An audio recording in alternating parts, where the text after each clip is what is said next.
All right, welcome back to the Elias Macko Show. We discussed this in the first hour of the program, and I wanted to get a legal mind on this subject as well. Now, the Supreme Court of Canada has ruled, this came in on Friday, just before the weekend, the Supreme Court of Canada ruling that 1 year mandatory minimum jail sentences for accessing or possessing child pornography is unconstitutional. It was a 5-4 decision. Justices argued that while the idea in principle would increase deterrence, removing judges' discretion to impose sentences other than imprisonment when appropriate is not acceptable. The decision affirming a ruling of the Quebec Court of Appeal, which said the mandatory minimum sentences violated the Charter of Rights and Freedoms, and it was cruel and unusual punishment. We've heard some politicians chime in on this.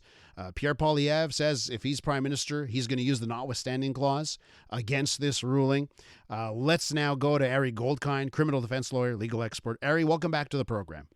Good to be with you, Elias. What was your reaction on Friday morning when this ruling came out?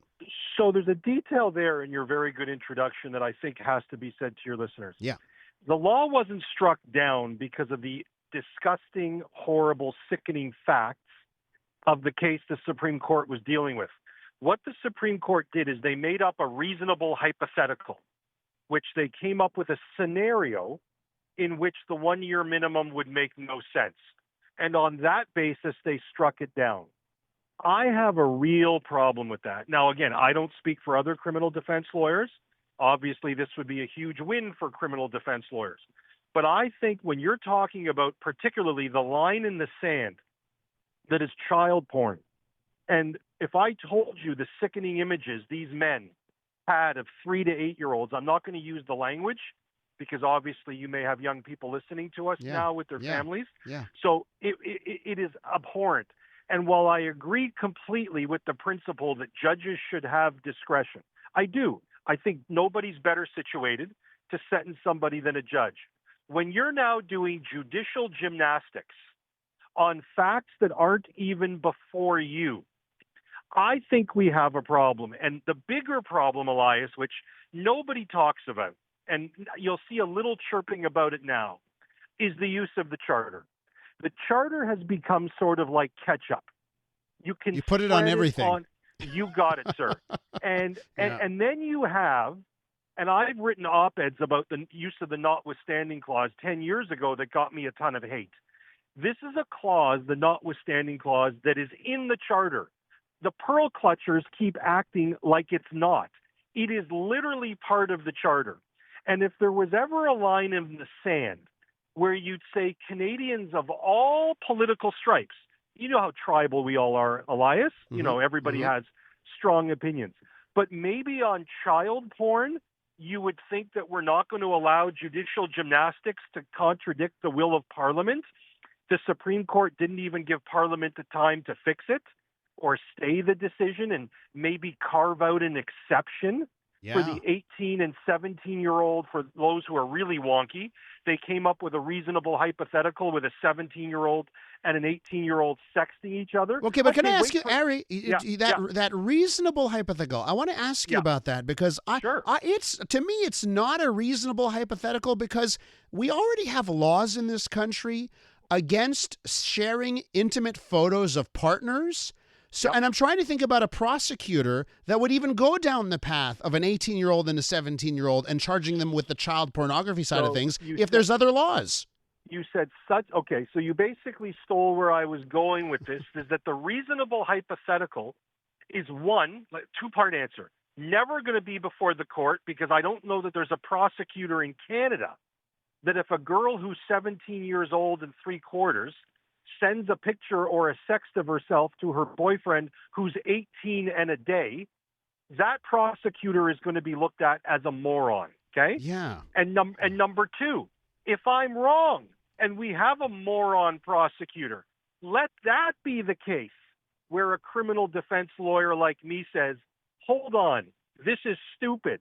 This is unconstitutional. Then it's not a hypothetical, Elias, because we can do these judicial gymnastics all the way through. So my frustration, and it's one that's going to get no traction. Nobody listens to me. You know, everything is drinking the Kool-Aid. The Charter, Elias, was supposed to be a shield It was supposed to be a shield from overuse and government outreach and breaking down your door in the middle of the night without a warrant, or stopping people of a certain skin color only because of a skin color. A shield. Now it's being used as a sword.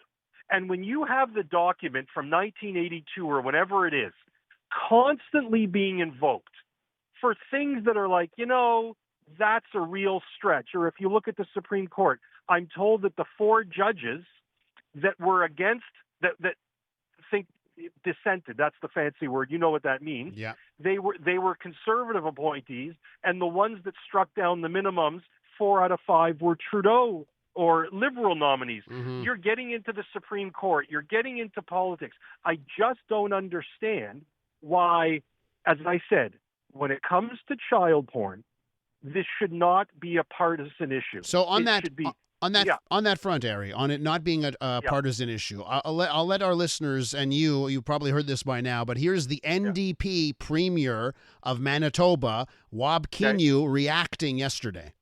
Child sexual abuse images and video, this is like one of the worst things that anyone can do.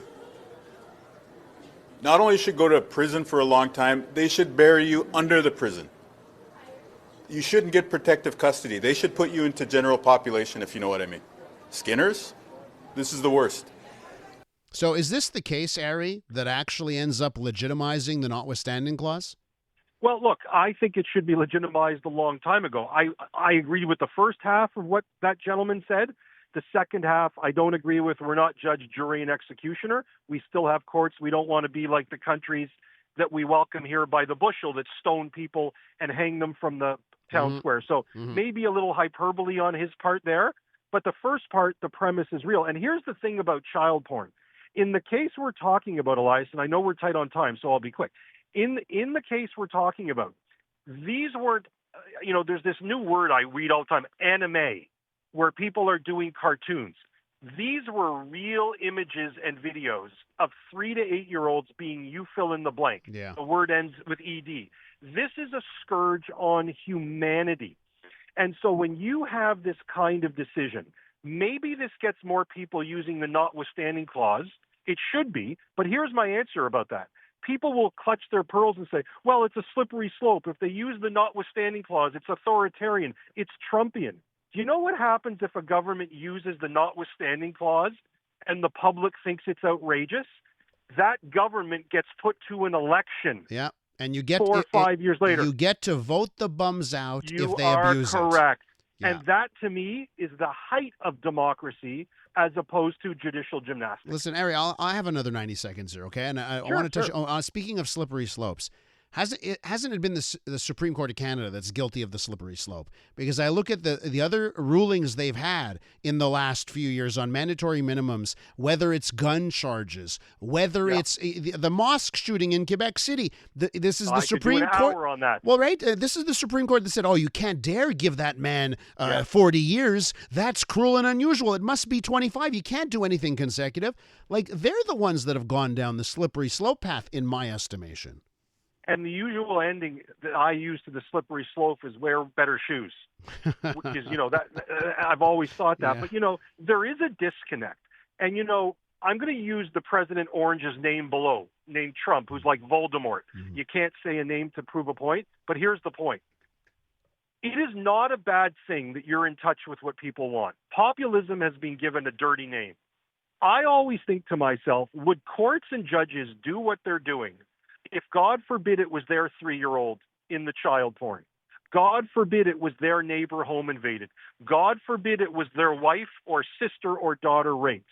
There is a disconnect in this country. We are becoming a country where the institutions and the elites seem to look down on the people below. And that's why I say to myself, there's nothing wrong with politicians making this the line in the sand. There is a disconnect. Politicians need to speak in plain language. And your question about the Supreme Court, their decisions, even this 5-4 decision, except for the Bissonnette, the mosque one, these decisions are often clear as mud. Nobody reads them the whole way through. They're not clear. There's 4 opinions. To me, the Supreme Court there is for 2 reasons. Clarity, so the people understand the law, and directions to courts below that are simple and easy to understand. And with the rise of word processors and Microsoft Word and ChatGPT, these decisions are becoming longer and longer when, quite frankly, they should be like the old days when they're written by hand, 3-4 pages that let everybody knows the law clearly. Ari, we'll leave it there. You're great. Always appreciate your insight. Thanks for coming on today.